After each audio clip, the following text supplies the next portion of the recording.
said he can't believe it's real. A judge tosses out Adnan Syed's murder conviction, setting him free for the first time in over 2 decades. Why some are criticizing the city-state's attorney, and what comes next for the subject of the hit podcast Serial. The city council moves forward with plans for police redistricting, how redrawn police borders could impact your safety. The search is on for a new leader of Baltimore County Schools Transportation Department, how a series of failures may have set off the search for a replacement. Live from WBFF in Baltimore, this is Fox 45 News at 10.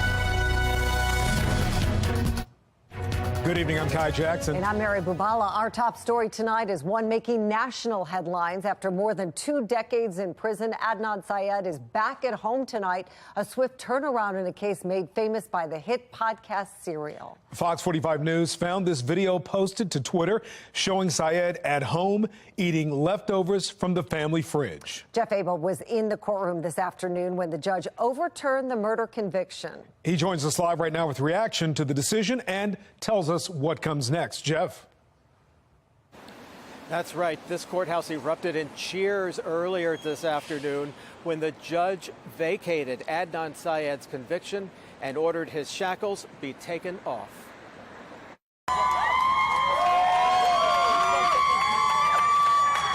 For the first time in 23 years, Adnan Syed walked out of the courthouse a free man.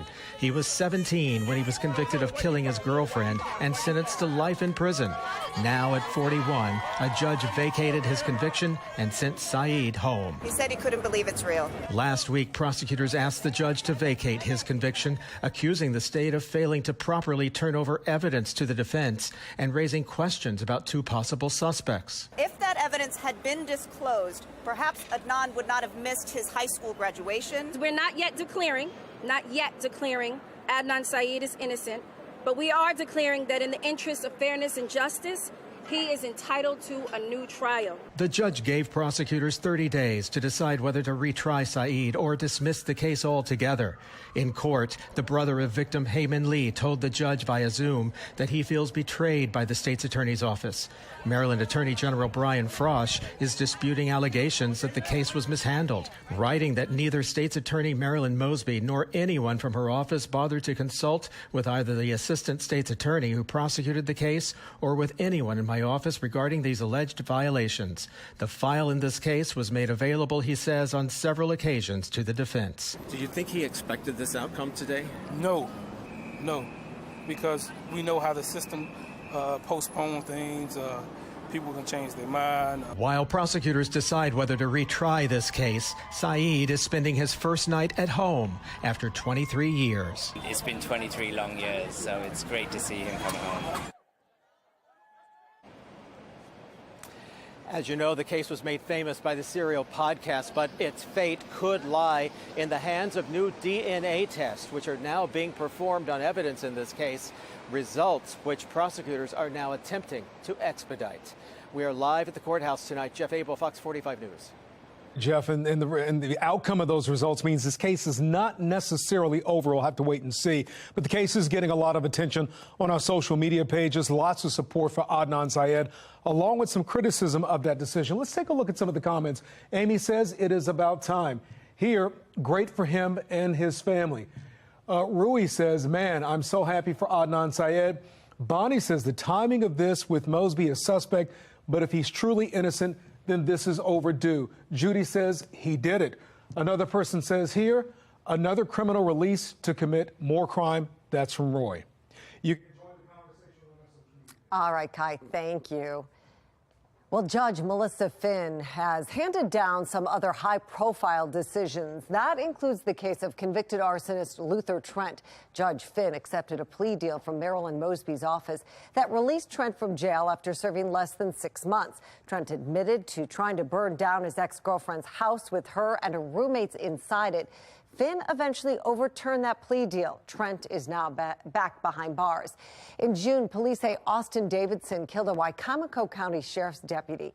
In 2019, he faced 20 years for armed robbery, but Judge Finn sentenced him to probation before judgment, setting him free.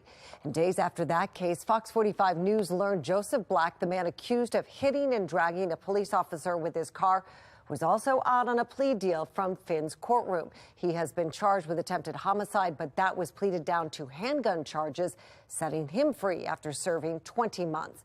Now, Sean Kennedy with the Maryland Public Policy Institute is critical of Mosby and Judge Finn. The judge, at the end of the day, had the right to delay the hearing. The judge had the right to ask for more evidence, but the judge didn't do that. Well, the timing of the case is raising some questions and eyebrows about Marilyn Mosby's motives. News of her office filing to vacate that sentence came last week as the city state's attorney herself was walking into federal court in a case against her. It also comes as her time in office is coming to an end. Now, experts are wondering what took so long and why now. But the timing is absolutely curious in terms of coincidental with her trial and attempting to pander to Adnan Syed's followers. She's had 8 years to review this case, and now she finds compelling evidence after she's been booted from office and after the federal court is going forward with her trial. It's not a coincidence that Marilyn Mosby is doing something that's in her best interest. Baltimore City has now seen 250 lives lost to violence. That is 7 more than this time last year. 3 people were shot within an hour and a half of each other tonight. A 26-year-old man was shot in the head just after 6:30 in northwest Baltimore, his condition not known. Then just after 8, a double shooting along North Wolf Street in East Baltimore left 2 people hurt. Amid the violence, City Council is moving forward with a plan to establish new boundaries for the Baltimore Police Department districts. And while some council members are in full support of the plan, others are hesitant. Keith Daniels joins us live to explain this new plan. Keith? Well, Mary, supporters, including Baltimore Police Commissioner Michael Harrison, say it's all about correcting the inequities of resources at police districts across the city. And doing that, he says, will help make the entire city safer. And so tonight, a step closer to that change. At Baltimore City Hall. Now we're going to go to Rules and Legislative Oversight. Madam Clerk, 22-257. Lawmakers one step closer to approving legislation. Police districts redistricting. That would give the city's police districts a major shakeup. City council members voting Monday. All those opposed, please say nay. In favor of the new maps for police redistricting. So that bill passed. Among those supporting the proposal. It's been over 50 years since this has been done. City Councilman Yitzi Schleifer. The bottom line is that it's important that public safety resources are distributed equitably across the city. And this piece of legislation that was championed by then Councilman Scott and now Mayor Scott is going to do just that. It's going to provide equitable resources across the entire city. The new map kind of moved around, and what you see is the final iteration of this map. Drafted by BPD with input from the mayor and members of the city council would make the city's northeastern district, which is widespread, considerably smaller. Northeastern is the city's largest by population and police workload. Some of those resources, according to the proposal, would be taken from the Northeast, given to other districts with need. But those who oppose the measure, I'm totally against it, including Councilman Antonio Glover and Robert Stokes, fear the change could rattle well-established police-community relations. I'm not supporting it unless they give some more resources to Eastern and put Bel Air Edison at their request back in Northeastern District. When you're building that level of trust and relationships with your fellow officers, and you feel as though you can pick up the phone and talk to your fellow officers who's patrolling the street, there's a relationship that's built right there. And what we're saying now is that you're taking these officers away and you're putting them in districts where no one knows who they are. Well, tonight, council members voted in favor of advancing the proposal with Councilman Glover, Stokes, and Eric Costello in opposition. A final vote is expected next month. We're live tonight. Keith Daniels, Fox 45 News. Keith, thank you. Well, we are getting our first look at what a new police force for Johns Hopkins University could look like. The draft of the document outlining how it would work with Baltimore City Police says the force would be limited to 100 officers across the Homewood, East Baltimore, and Peabody locations. Officers would patrol streets and sidewalks. They would be subject to the same federal consent decree that the city police follow. The formation of a department was announced in 2020, but delayed in the wake of protests following George Floyd's death. There will be 3 town halls over the next 10 days. We have that information on our website, foxbaltimore.com. Turning now to your Vote 2022 coverage, the Republican looking to become Maryland's next governor is taking swipes at his Democratic opponent, Wes Moore. Dan Cox is standing with the family of the other Wes Moore, which is also the title of Wes Moore's book. Fox 45's Mackenzie Frost was first to report on concerns about the book months ago. She has the latest from Cox. The concerns all center around this book and the back cover where the author had written it was about 2 boys from Baltimore. That wording has since been changed, and his opponent, Republican Dan Cox, held a news conference outside of City Schools headquarters because the book itself is part of the curriculum for some high school students across Baltimore. And now Cox says he wants the book pulled. The Other Wes Moore, the book title of gubernatorial hopeful Wes Moore's first book, and at the center of controversy. It's inappropriate to be presenting material that is really fictional campaign material as part of a curriculum. Delegate Dan Cox, Republican gubernatorial hopeful, says the inconsistencies with his opponent's book, highlighted by months of Fox 45 News' investigations, are reason why Moore should not win the election. Cox focusing on the back cover, which was later changed at the request of Moore, around the same time he started talking about running for governor. Good afternoon, everyone. Standing by Cox, the family of the other Wes Moore, who is currently in prison. In April, the same family spoke exclusively with Fox 45 News about the concerns with the candidate and author Moore using their story in his book. It's a bunch of trash. It's a fabrication. You know, he embellished a tragedy to use to make his triumph, if you would, right? Cox also highlighting the fact that the book is required reading in high schools across Baltimore. Fox 45 News previously reporting that in 2018, the book was required reading for 9th graders. And in 2020, the city bought just over 4,600 copies of The Other Wes Moore.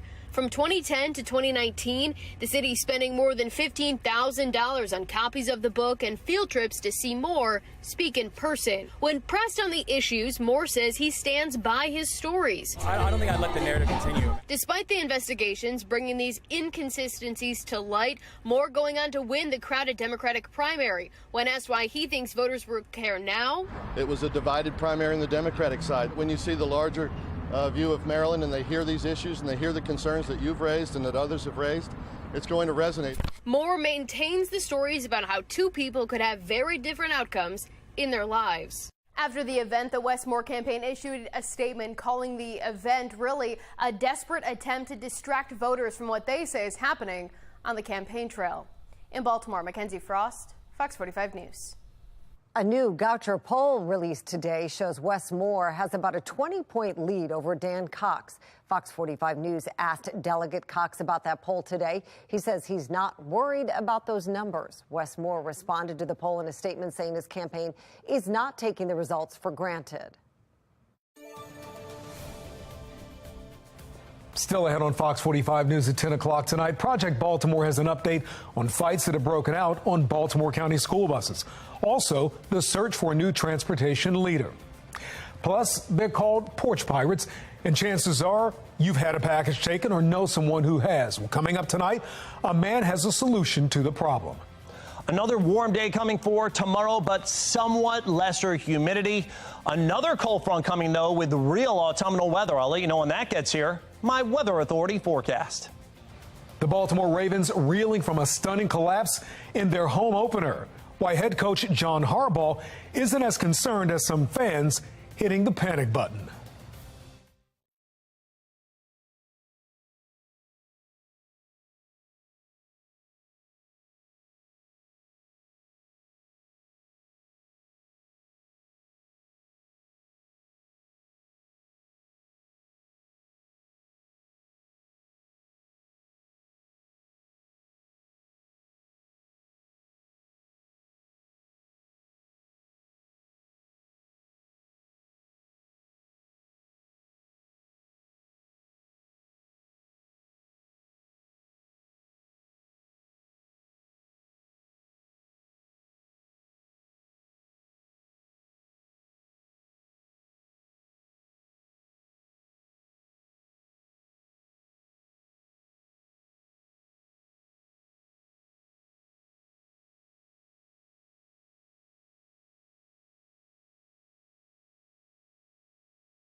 Baltimore County Public Schools is looking for a new director of transportation. As Project Baltimore's Chris Papps explains, the search for a new leader follows a difficult year of violent fights on school buses, a shortage of drivers, and a massive scandal over bus inspections.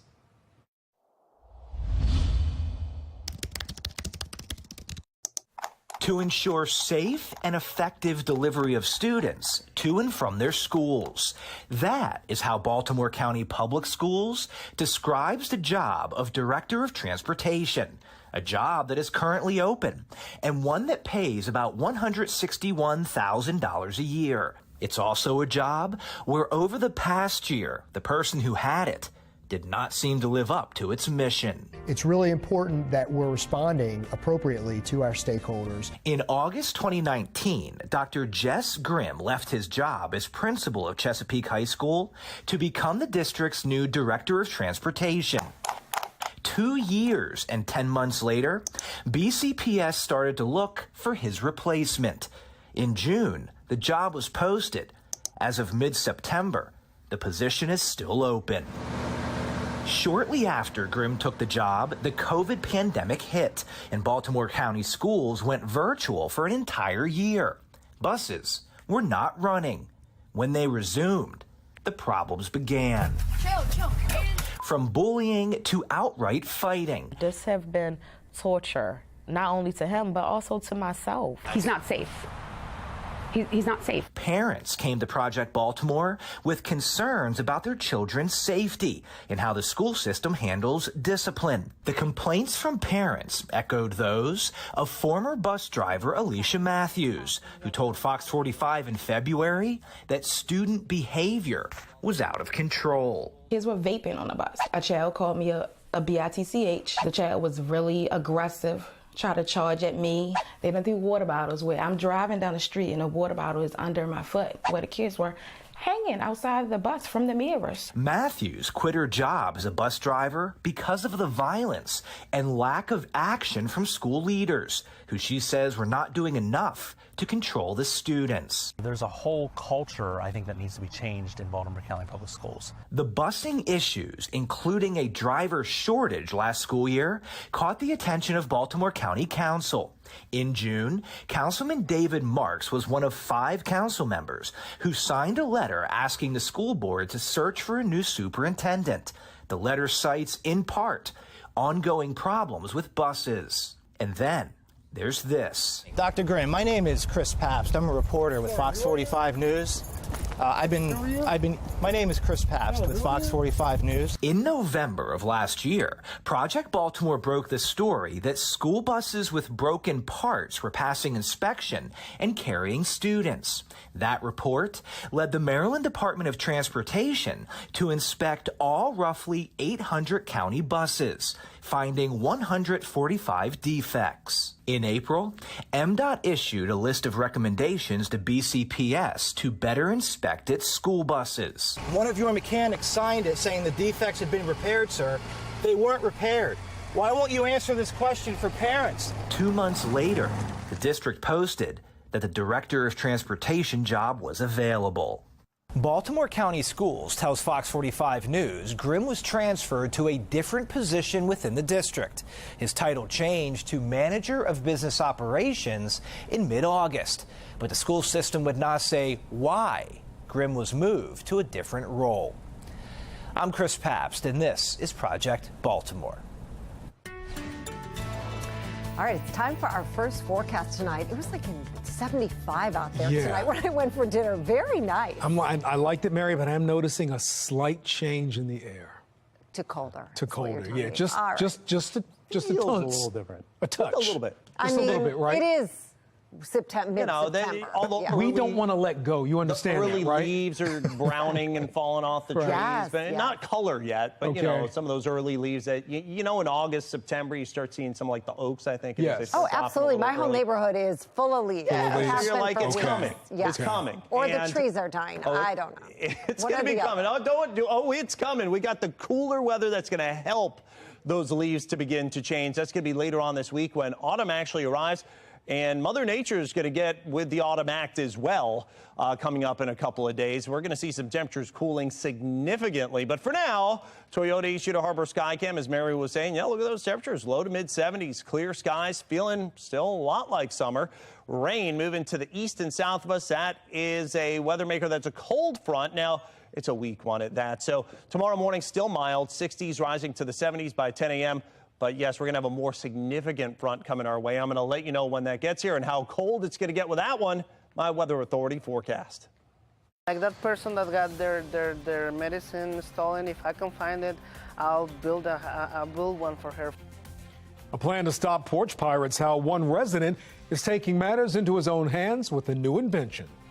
Purple Pride feeling a bit bruised today. We hear from Coach Harbaugh on how the team will push forward after a stunning collapse on Sunday.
This is a live look over at M&T Bank Stadium. Disappointment still hanging in the air right now after the Ravens' home opener ends in a heartbreaking loss. That's right. The Ravens falling to Miami after going into the fourth quarter with a 21-point lead. If you left your TV, you're kind of like, oh, this is good. Man. You came back. Yeah, Morgan Atzett is here right now after hearing from the team about how they plan to rebound. And they were still stinging from that loss last year, Morgan. Yeah, and John Harbaugh said it best right after the Ravens' stunning 42-38 loss to Miami for their home opener in Week 2.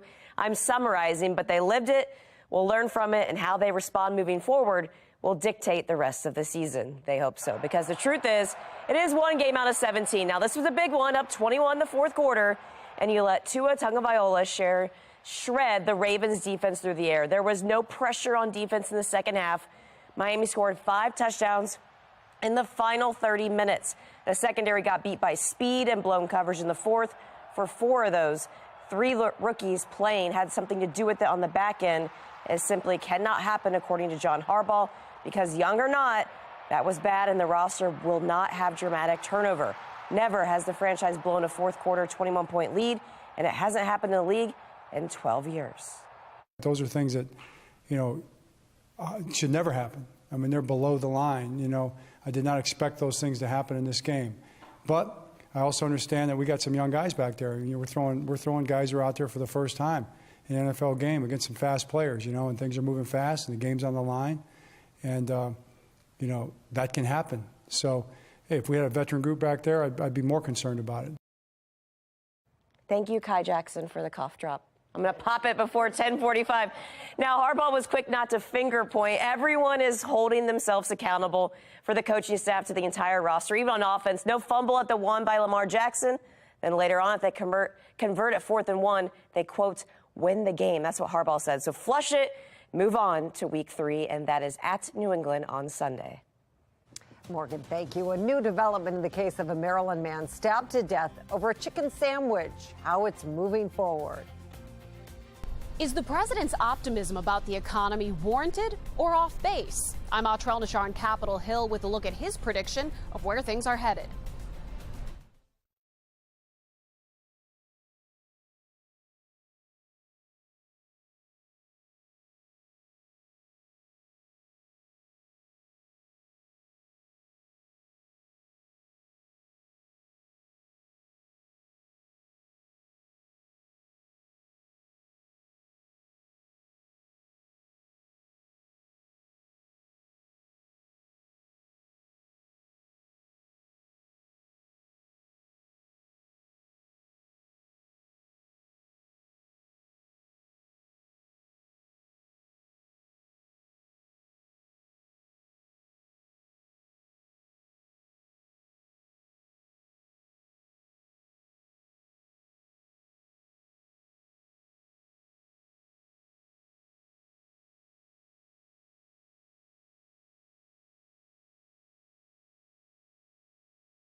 Well, if you are just joining us tonight at 10:30, Adnan Syed is at home tonight, freed after being awarded the right to a new trial. The man convicted of killing high school classmate Hae-Min Lee in 1999 in a case made famous by the podcast Serial had been in prison for 23 years. It was a day he thought would never come. He said he can't believe it's real. Did he say what he's looking forward to at all? I think he's looking forward to being with his family. And we have continuing coverage on the late edition why Lee's family, the victim in this case, say they feel betrayed, and a state leader's strong criticism of Baltimore City State's Attorney Marilyn Mosby and her handling of the case. Our other big story at 10:30 tonight, a local man fighting off porch pirates. It's a problem many people in Baltimore, in fact, across the country, are familiar with. People stealing packages right from your front porch. It seems there's not much that can be done to stop them. That is, until now, maybe. Fox 45's Rebecca Pryor has more on a new contraption a local contractor is building to protect your packages. So the thing about porch pirates is they can't steal what they can't see. Right now, this Amazon box sitting here just playing out in the open on this stoop, it's a massive target. But we know if it's out of sight, it's also out of mind for thieves. The city's rise in crime is coming for your front door. A lot of issues.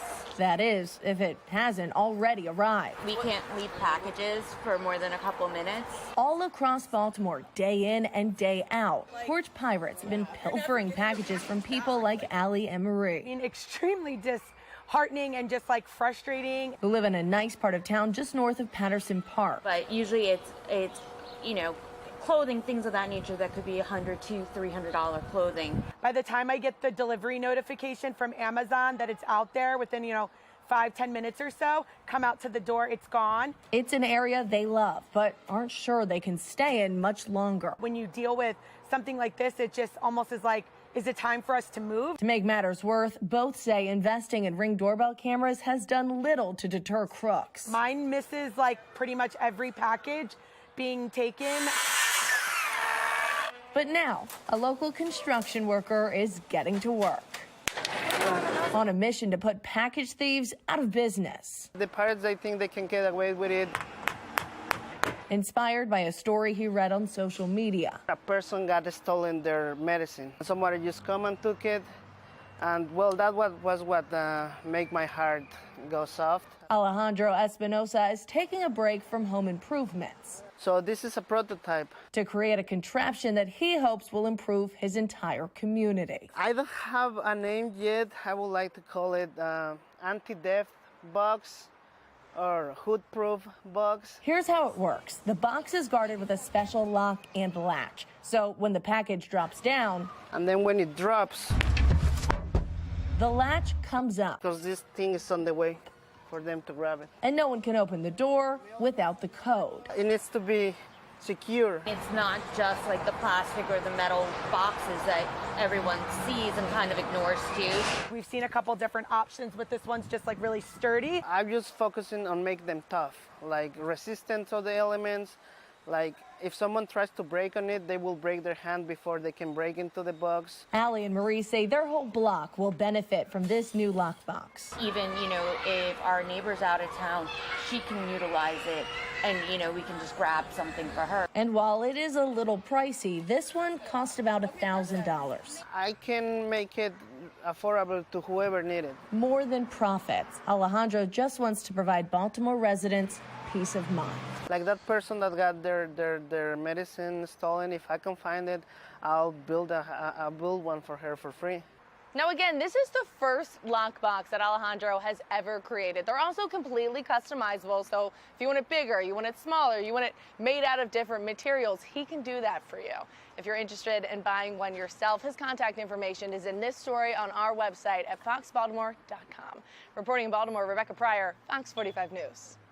Back in December, Fox 45 News tried helping residents in Fells Point and Federal Hill catch porch pirates. Our hidden camera caught a man stealing a package off of a front porch in Fed Hill, and a package we had delivered to her house hours earlier. The day before that, we sent another package. That was stolen even faster. At the time, residents we spoke with said they don't usually report these crimes because they don't expect police to do anything about it. The Baltimore Police Department says it is reviewing whether all policies and procedures were followed in last Friday's high-speed chase that ended with 3 juveniles in custody. Today, we learned all 3 suspects are from York County, Pennsylvania. Baltimore City Police say the suspects fled officers on a more than 15-mile chase into Baltimore County. They were wanted in connection with an armed robbery in Pennsylvania. Former BPD Commissioner, Deputy Commissioner Jason Johnson says armed robbery does fit the criteria that likely allowed officers to chase the vehicle in the first place. Police supervisors are required to, essentially assert themselves in a supervisory way.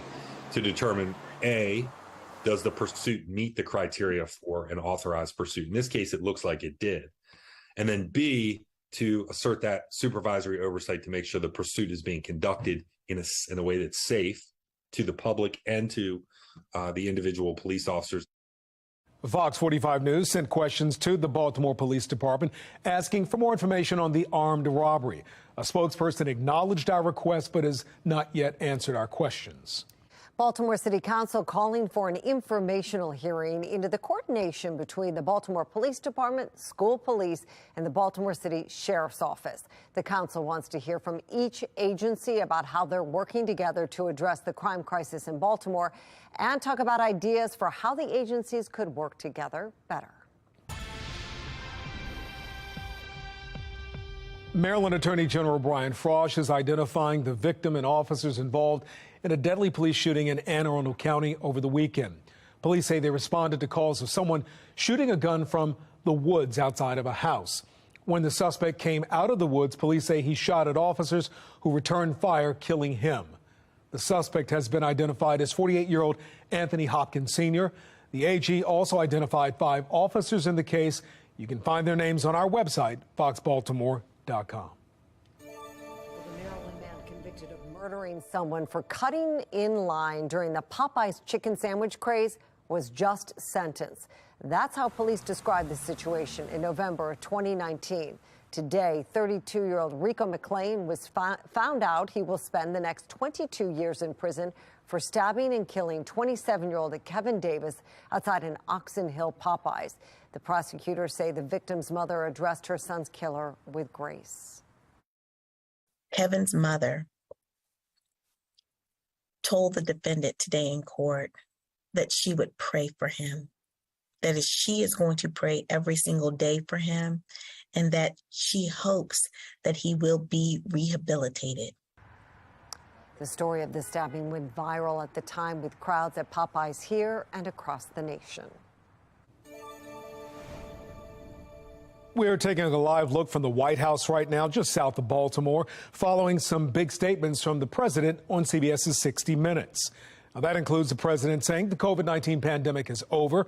Last week, the World Health Organization said the end of the pandemic is in sight as the U.S. remains under a public health emergency.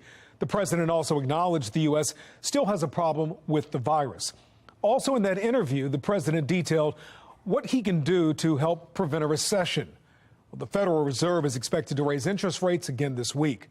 Sinclair national correspondent Atra Elnashar has a closer look at what the president said and how it compares with what Americans are feeling. In this moment of economic uncertainty with a potential recession looming, President Biden showing a steady hand.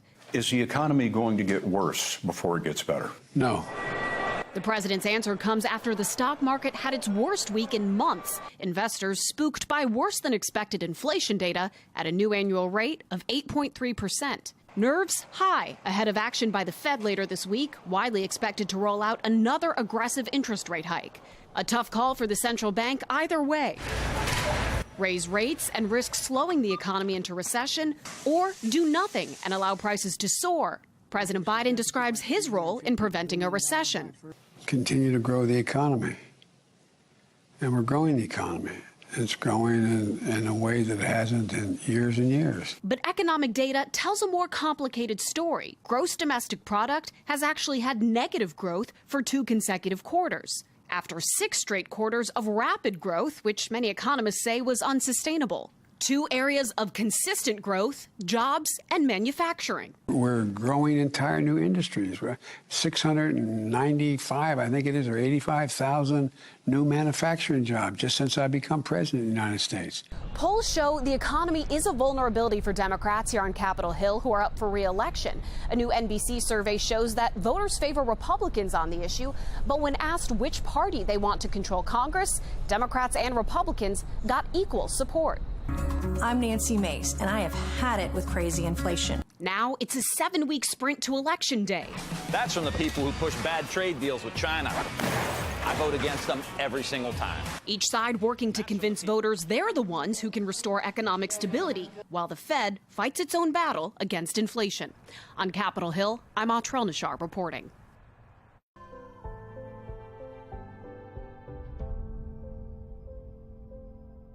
It's a somber day in the United Kingdom and around the world as Queen Elizabeth II is laid to rest. The Queen's casket now lies in the Royal Vault at St. George's Chapel in Windsor Castle. You can't actually quite believe that we won't see her anymore, that this was the last thing, the last time. It's very sad. Well, the day of mourning began with a funeral service at Westminster Abbey. President Joe Biden and First Lady Dr. Jill Biden were in attendance along with other world leaders. After the service, the Queen's coffin was taken on a gun carriage through the streets of London to St. George's Chapel, where a committal service was held. The Queen was laid to rest in a private ceremony. She was buried next to her late husband, Prince Philip. Is construction of the border wall back on? I'm Christine Frizzell with a look at the latest chapter in the immigration debate, changing by the day. And the bus stop forecast, a nice looking one. 67 degrees at drop off time in the morning. At the stop, lunchtime 80 and 84 at pickup time, end of the day. Nice warm one once again, but as we enter fall, it's going to feel a lot more like it. I'm going to let you know when we could have highs only in the 60s. My Weather Authority forecast.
The D.C. Council is getting ready to talk about a pricey program to help the migrants being bused to the city.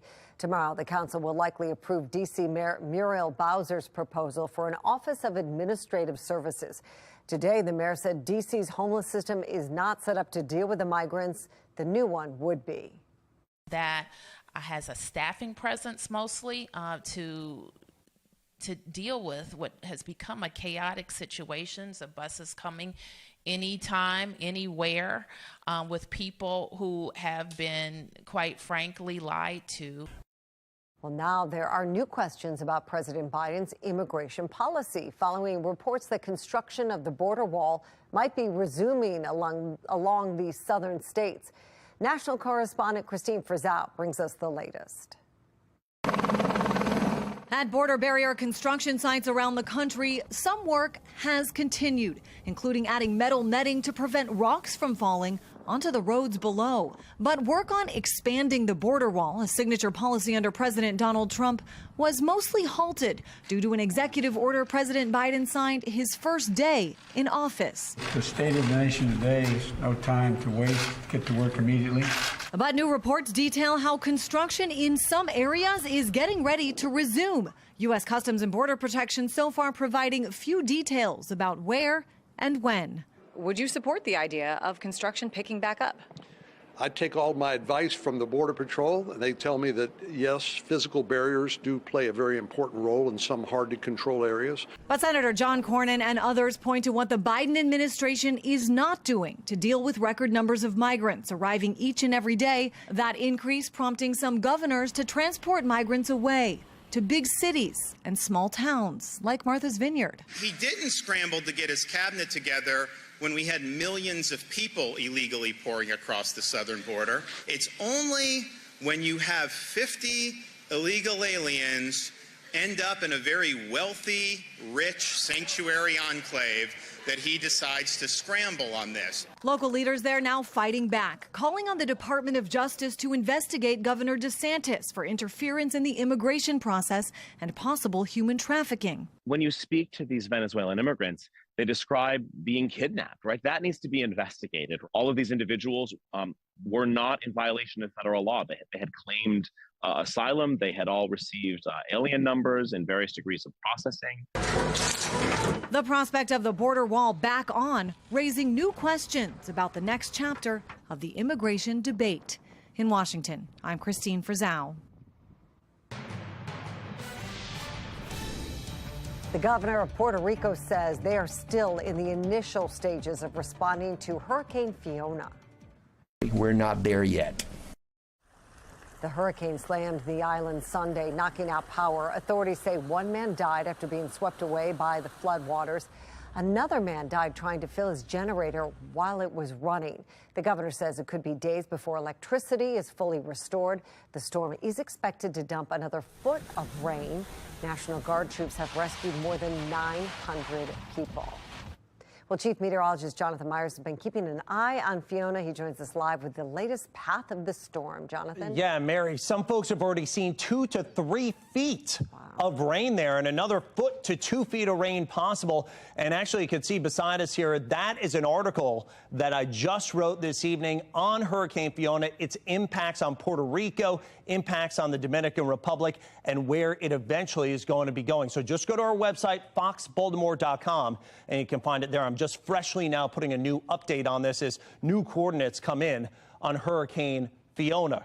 Right now, a Category 2 hurricane as it continues to move away, thank goodness, from Puerto Rico. But you see the enhanced cloud tops here of the very strong thunderstorms with the reds, the yellows, the oranges. That denotes, it indicates a strengthening system, also indicates where the heavy rain is falling. And unfortunately, that's still over the Dominican Republic as well as Puerto Rico. That's already seen plenty of devastation. Then this could become a problem for Bermuda. Notice that track right at least the forecast here, the line track right over Bermuda, and then eventually moving into the Canadian Maritime. So this is something really to watch for that small area.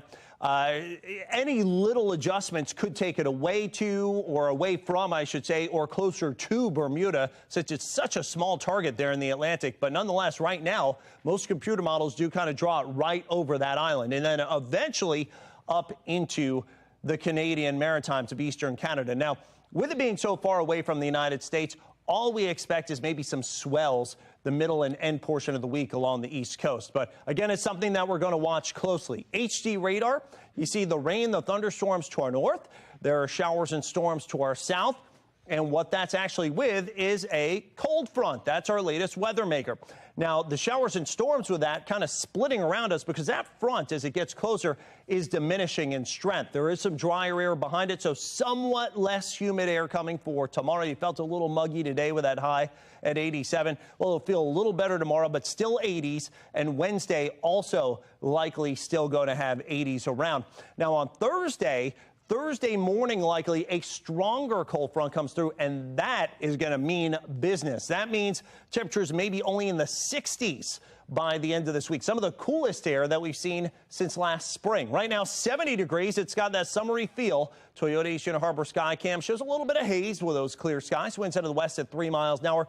Dew points are still relatively high and in advance of that front that's coming our way. But once that passes, humidity levels kind of drop off a little bit for tomorrow. So the dew point's going to be a little bit lower.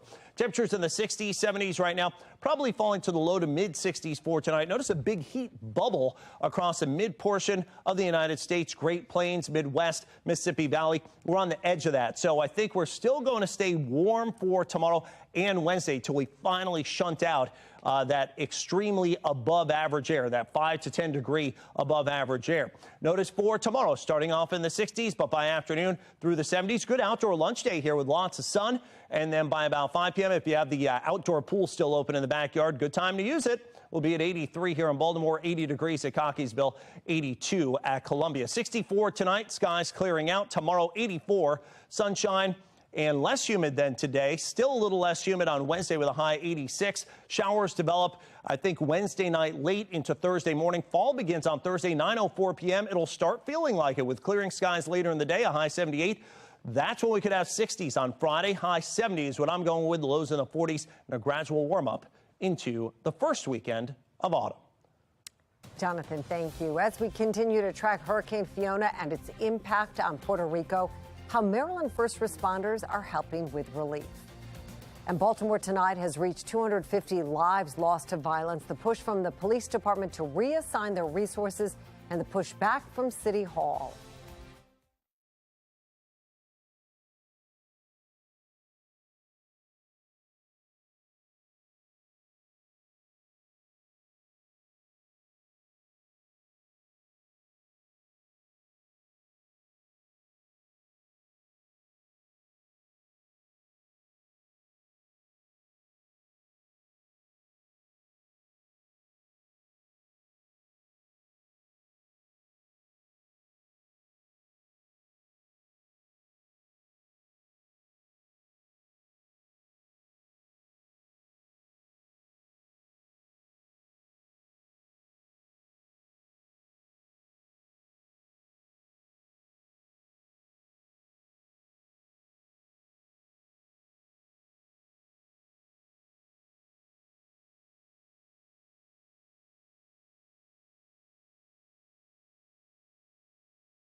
The Orioles' postseason push still a go. 17 games remaining, 4.5 back from the final wild card. The Birds welcome one of the worst teams in baseball, the already eliminated Tigers.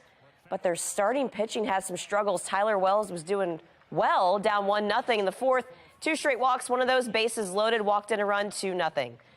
Deal Hall then in for relief and not much better. A wild pitch plates another 3-0. Tigers dropped in the 5 runs in the fourth to make it 6-0.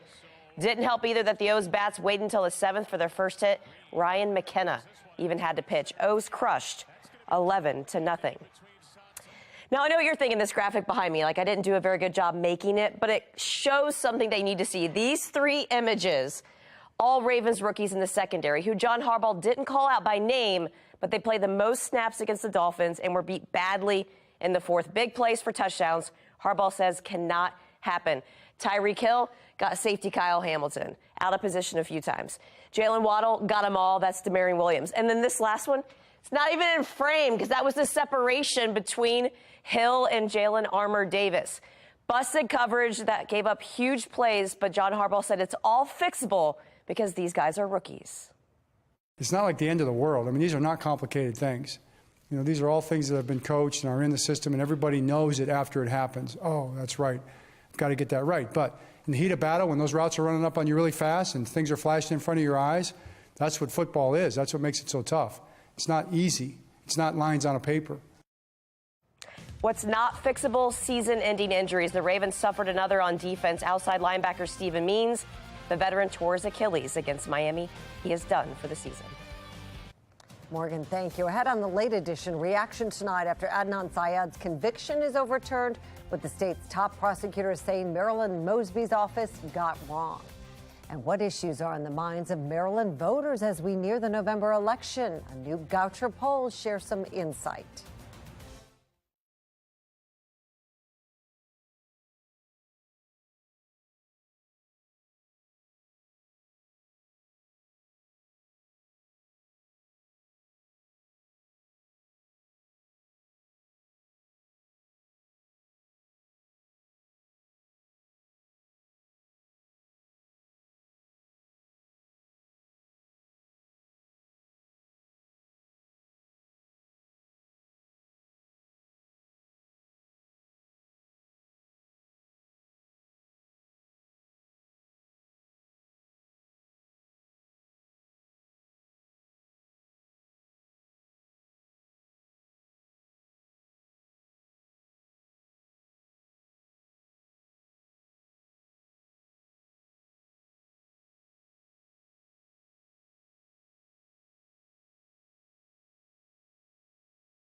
A breathtaking new look at Mars from the James Webb Space Telescope. That telescope is actually managed right here in Baltimore. Well, take a look at this. The James Webb Telescope captured these images of Mars, one of the brightest objects in the night sky. They are the telescope's first images of the red planet, showcasing various features like Mars' dark volcanic rocks and 2 of its bigger impact craters. NASA believes Webb is in the perfect position to capture even more about Mars, including its seasonal changes, dust storms, and weather. After decades in prison, Adnan Syed is home free tonight. Fox 45 News is following his release and reaction from Hae Min Lee's family. I'm not supporting unless they give some more resources to Eastern and put Bel Air Edison, at their request, back in Northeastern District. The Baltimore Police Department is beginning the historic process of changing its district boundaries, but not everyone is on board with the plan. President Biden facing some challenges from within his own party on how to keep America's energy supply in check. I'm Scott Thuman in Washington to explain. Live from WBFF in Baltimore, this is Fox 45 News Late Edition. After serving more than 2 decades in prison, Adnan Syed is a step closer to being a free man. Fox 45 News was outside the Baltimore courthouse this afternoon when Syed was released. Thank you for staying with us on the Late Edition. I'm Kai Jackson. Syed's name is known around the world thanks to the hit podcast Serial. Serial chronicled his conviction following the murder of his former girlfriend, Hae Min Lee. In a surprising move last week, the office of the city state's attorney, Marilyn Mosby, asked the court to throw out that conviction after new evidence came to light. Well, tonight we're seeing Adnan Syed for the first time in decades. An attorney put out this video of Syed with his family. His fate not yet sealed, as prosecutors do have 30 days to decide what to do next. They are waiting on DNA evidence.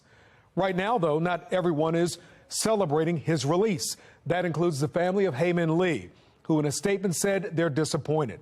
The state's attorney general is also speaking out, saying there are serious problems with the motion to vacate. Now, critics question Mosby's timing as her days in office near an end. We begin with Jeff Abel reporting from downtown.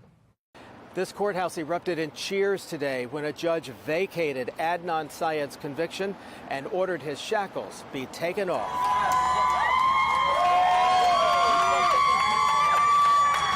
For the first time in 23 years, Adnan Syed walked out of the courthouse a free man. He was 17 when he was convicted of killing his girlfriend and sentenced to life in prison. Now at 41, a judge vacated his conviction and sent Syed home. He said he couldn't believe it's real. Last week, prosecutors asked the judge to vacate his conviction, accusing the state of failing to properly turn over evidence to the defense and raising questions about 2 possible suspects. If that evidence had been disclosed, perhaps Adnan would not have missed his high school graduation. We're not yet declaring Adnan Syed is innocent, but we are declaring that in the interest of fairness and justice, he is entitled to a new trial. The judge gave prosecutors 30 days to decide whether to retry Syed or dismiss the case altogether. In court, the brother of victim Hae Min Lee told the judge via Zoom that he feels betrayed by the state's attorney's office. Maryland Attorney General Brian Frosh is disputing allegations that the case was mishandled, writing that neither state's attorney Marilyn Mosby nor anyone from her office bothered to consult with either the assistant state's attorney who prosecuted the case or with anyone in my office regarding these alleged violations. The file in this case was made available, he says, on several occasions to the defense. Do you think he expected this outcome today? No, because we know how the system postpone things. People can change their mind. While prosecutors decide whether to retry this case, Syed is spending his first night at home after 23 years. It's been 23 long years, so it's great to see him come home. As you know, this case was made famous by the Serial podcast, but its outcome could rely on the test results from new DNA tests now being performed on evidence in this case, results which prosecutors are now attempting to expedite. At the courthouse, Jeff Abel, Fox 45 News. Now, the timing of this case is raising questions about Marilyn Mosby's motives. News of her office filing to vacate the sentence came last week as the city state's attorney was walking into federal court in a case against her. She's also in a lame duck period with just months to go as the city's top prosecutor. But the timing is absolutely curious in terms of coincidental with her trial and attempting to pander to Adnan Syed's followers. She's had 8 years to review this case, and now she finds compelling evidence after she's been booted from office and after the federal court is going forward with her trial, it's not a coincidence that Marilyn Mosby is doing something that's in her best interest. Well, with that, our question to you is, do you believe City State's Attorney Marilyn Mosby, whose time in office is running out, is focused on helping fight crime in Baltimore? So far, 83% of you who voted say no.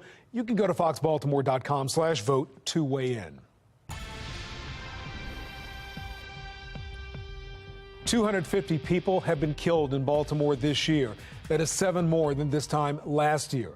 Now, amid the violence, City Council is moving forward with a plan to establish new boundaries for the Baltimore Police Department districts. It's something that hasn't been done in 60 years. Keith Daniels reports on why some people aren't on board with this plan. Well, supporters, including Baltimore Police Commissioner Michael Harrison, say it's all about correcting inequity of police resources at districts across the city. He says doing that can help make the entire city safer. And tonight, another step toward change. At Baltimore City Hall. Now we're going to go to Rules and Legislative Oversight. Madam Clerk, 22-257. Lawmakers one step closer to approving legislation. Police districts redistricting. That would give the city's police districts a major shakeup. City council members voting Monday. All those opposed, please say nay. In favor of the new maps for police redistricting. So that bill passed. Among those supporting the proposal. It's been over 50 years since this has been done. City Councilman Yitzi Schleifer. The bottom line is that it's important that public safety resources are distributed equitably across the city.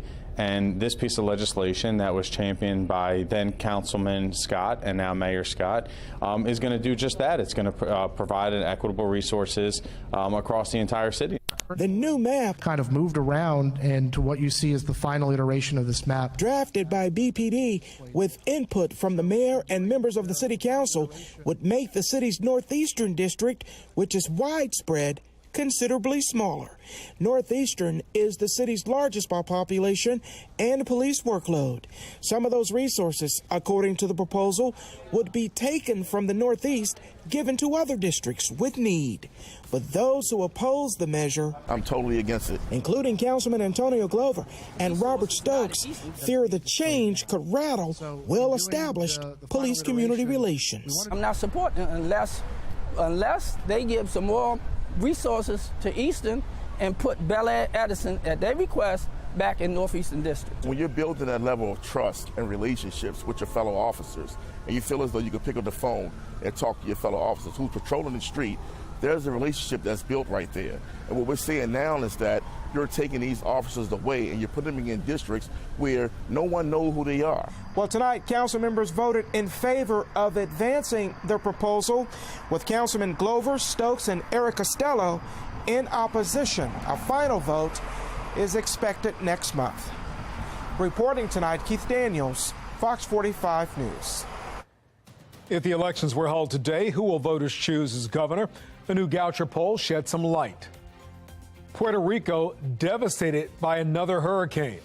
How Maryland first responders are helping.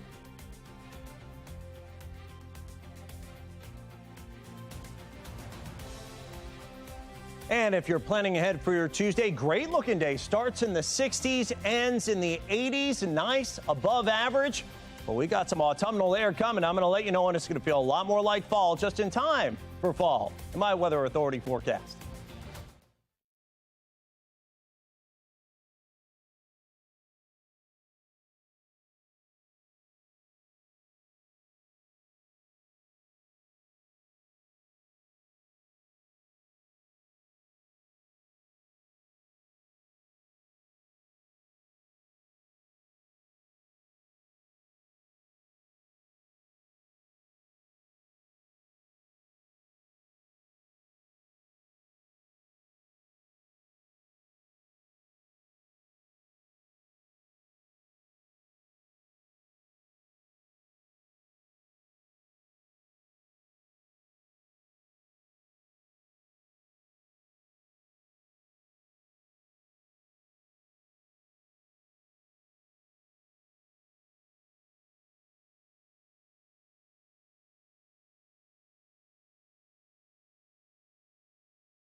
Maryland voters will head to the polls in November. Tonight, a look at the top issues of voters. According to a new Goucher poll, the economy and taxes rank #1. Crime and public safety follows, and the state of education is also an important issue for voters. Crime and public safety is an issue that has sort of risen as a #1 issue over the last 2 years or so. But things like the economy and jobs and our third pick, which is public education or education, these are perennial issues in Maryland elections as well as Maryland politics. We talk about them a lot. They're top of the mind issues for almost all voters. But again, I think addressing the crime and public safety is going to be really important, not just for the gubernatorial candidate, but for the Democrats, Republicans, the Maryland General Assembly to begin to address the next legislative session. Well, the poll also found 59% of likely voters in Maryland say they will vote for the ballot measure to legalize the recreational use of marijuana for people 21 years of age or older. 7% told pollsters they were undecided on the issue. If approved, legalization would happen July 1st of 2023. People would be able to possess up to 1.5 ounces of marijuana without a legal penalty. Well, voters will also be choosing a new governor in November. Democrat Wes Moore is facing Republican nominee Dan Cox. The Goucher poll found Moore holds a 22-point lead over Cox. The poll also surveyed 1,000 Maryland residents and identified 748 likely voters. According to the poll, many of those likely voters are set in their choice. We spoke with a political analyst on the new numbers and why Cox might be trailing. In the primary, he ran a more polarizing pro-Trump race. And the fact that Maryland is a much more liberal state or Democratic state, and that he's not really reached out to that type of group, I think a lot of people, they're not even hedging their bets, giving a little of both. They're just basically putting the chips on the table for Wes Moore because they realize that that is the better bet to make. And Cox's fundraising, is abysmal right now. We have the full poll results right now at foxbaltimore.com. The world bids farewell to Queen Elizabeth II, the scenes from the monarch's state funeral. Plus, how Maryland first responders are helping with the recovery in Puerto Rico.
You can't actually quite believe that we won't see her anymore, that this was the last thing, the last time. It's very sad. 11 days after the passing of Queen Elizabeth II, the world bids farewell. The country and world leaders came together in Britain to remember their longest-serving monarch. The day of mourning began with a funeral service at Westminster Abbey. It was attended by President and First Lady Jill Biden. After the service, the Queen's coffin was taken on a gun carriage through the streets of London. King Charles III led the royal family in walking behind the Queen's coffin. Hundreds of thousands came out to bid farewell to the only Queen most of them have ever known. Her late Majesty famously declared on a 21st birthday broadcast that her whole life would be dedicated to serving the nation and Commonwealth. Rarely has such a promise been so well kept. The Queen was buried next to her late husband, Prince Philip, in a private ceremony. Well, now that the Queen has been laid to rest, the country will turn toward her son, King Charles's coronation. While he officially became king immediately after his mother's death, that ceremony is unlikely to be held for some time. In fact, when Queen Elizabeth's father died, the country waited over a year before holding her coronation.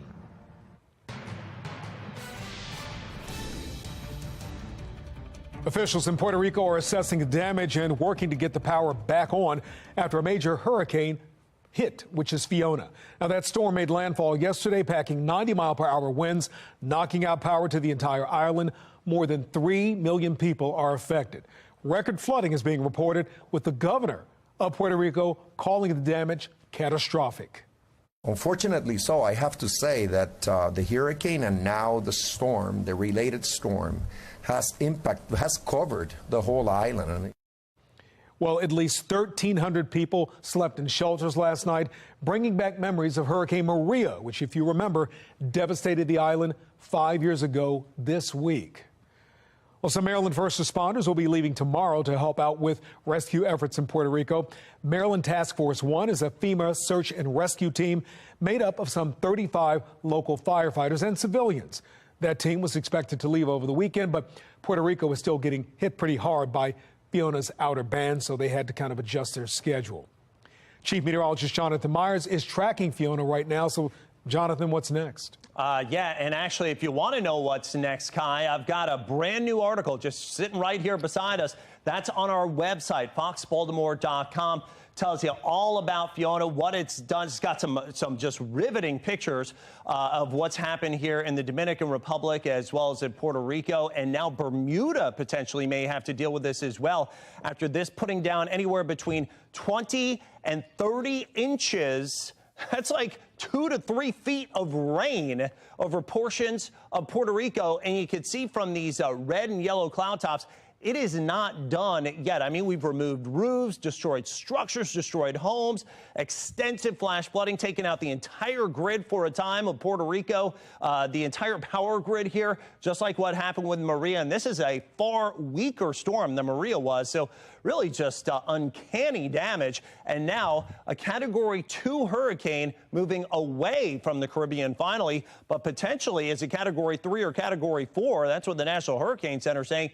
Heads its way toward Bermuda later on this week and eventually could lash the eastern portion of Canada and the Canadian Maritimes before this thing becomes extratropical and diminishes. Now, the good news is for us here on the east coast of the United States, you can see all the computer models basically go over Bermuda. So that's far away from us. Just some swells potentially for the mid-Atlantic and, of course, beach season pretty much over with. But there could be a little bit of erosion from the mid-Atlantic up into New England. But, boy, those folks in Bermuda, they got to watch closely. Could be, if at least on the current storms track, that forecast pans out, that could be a historic hit for them. HD radar showing us sitting pretty between a couple of bands of rain, showers and storms to the north and some down, now diminishing down to the south. That's with our latest weather maker. It's a cold front. Now, this cold front is very weak, so do not expect a whole lot of appreciable weather with it. It's still going to be the 80s tomorrow, maybe a little less humid, but there's another front you see up there that's up towards the Dakotas. That one's going to swing through Wednesday night into Thursday, and that one is going to mean some business. I mean, it is going to get a lot cooler behind that. Temperature at 70 right now. It's going to be hard to hit that for a high temperature by the end of this week. And, of course, fall arrives on Thursday. So Toyota Eastern Harbor Skycam looking okay. Unfortunately, not a great result out of the Orioles game tonight. 70 degrees, winds out of the west at 6 miles an hour, humidity at 78%, dew points in the 60s. So it is a little bit muggy with those temperatures, 60s, 70s area wide. Look at the big warmth across the Great Plains, 70s and 80s right now. And it looks like for tomorrow, we too are back in the 80s once again as we kind of remain on the edge of that big heat dome. And that'll happen again on Wednesday as well. But that's the last day of that summertime warmth. Now, notice tomorrow morning we're in the 60s. By tomorrow afternoon, we're getting back well into the 80s once again. Maybe not the 87 that we saw today, but the 64 tonight with mild clearing skies goes to 84 for tomorrow. Less humid with sunshine. High temperature should be at about 79 on average. We're at 86 on Wednesday. Showers develop Wednesday night into Thursday morning. 78 there. 9:04 p.m. Autumn arrives Thursday evening, and it's going to feel a lot more like it Friday, Saturday, Sunday. Some of the coolest weather that we've seen since last spring. Lows in the 40s, highs only at best near 70. Jonathan, thank you. Gas prices are falling in Maryland and around the country. After the break, the big task ahead for President Biden, who took some heat this spring when prices skyrocketed.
The average cost for a gallon of gas is now $3.68 a gallon. Now, part of the reason you're seeing lower prices at the pump is due to moves from the White House. One was tapping into the nation's strategic oil reserves. But now there's demand for more help, and it's coming from people in the president's own party. Sinclair's chief political correspondent, Scott Thuman, has more. A welcome sight for millions as gas prices continue to drop, helping counter inflation that's hurting so many. Saves me about 10 to 15 bucks, so I'm really happy about the new prices. It's going down a little bit. But will they keep going down? What can you do to keep that price down? Remember, I got some criticism for releasing 1 million barrels of oil a day from a strategic petroleum reserve. And then along came the industry saying they'd produce another 1 million barrels a day by the spring. So I think we're in relatively good shape. But not everyone is so confident. The nation's emergency supply has dropped to 434 million barrels, the lowest since 1984. While that drawdown is scheduled to end in October, some Democrats want to keep it going, writing to Biden, along with the war in Russia, hurricane season could bring further disruptions to domestic oil production. We urge your administration to commit to releasing additional barrels through the end of this year at a minimum. Republicans, though, called it a gimmick from the start. It's another Hail Mary pass by a president who is desperately trying to deal with the problems he created. The oil industry says the president spent too long discouraging domestic production. I would call for the president and others to look at what we're seeing in Europe, look at some of the signals we're even seeing in our own country, and acknowledge that a different conversation is necessary. Biden still pushing a more green mentality, announcing last week almost $1 billion will be used to install 500,000 electric car charging stations across 35 states, making cross-country trips more of a reality. The great American road trip is going to be fully electrified. A lot of pressure on President Biden right now. Analysts at J.P. Morgan warning that with demand still outpacing supply, a barrel of oil right now in the high 80s could cost $150 next year. In Washington, I'm Scott Thuman. Coach John Harbaugh says there's no excuse for his defense's meltdown against the Miami Dolphins. What went wrong in the back end of the fourth quarter that led to the stunning loss? All ahead on Sports Unlimited.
We're back now with a live look right now at Camden Yards as the Baltimore Orioles continue to make a push for postseason play.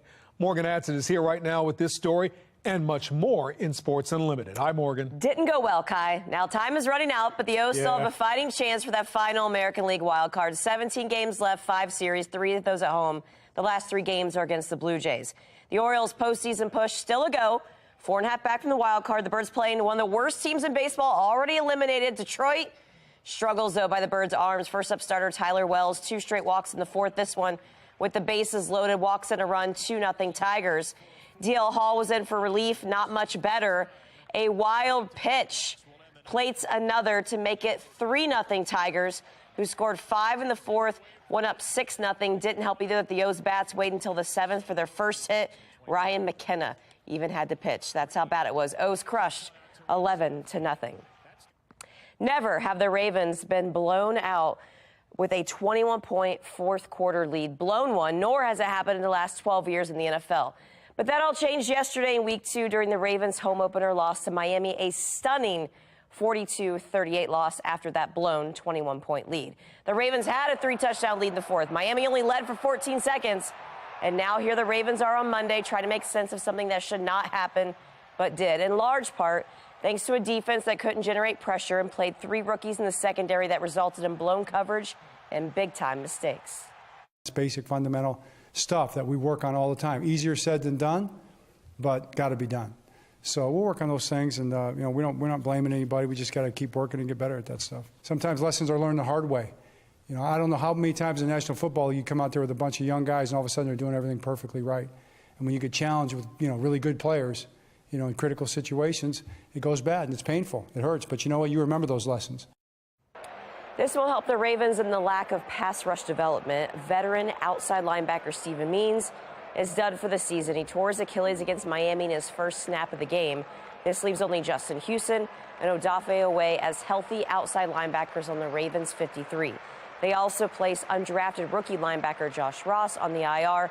That's at least 4 games for him with a foot injury. Good news, it is a total team effort. Every win, every loss, even with Lamar Jackson setting the NFL record for a quarterback with 11 games with 100 yards rushing after that 79-yard touchdown. He fumbled at the goal line in the second. The offense only had 1 second-half touchdown and did not convert on a big 4th and 1 in the fourth. Those are plays that just have to be made.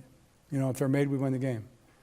So we challenged them and they won in that situation on that series. And then this next one, kind of the same thing, and there's no reason for that. Both of those fourth, downs should have been successful for us.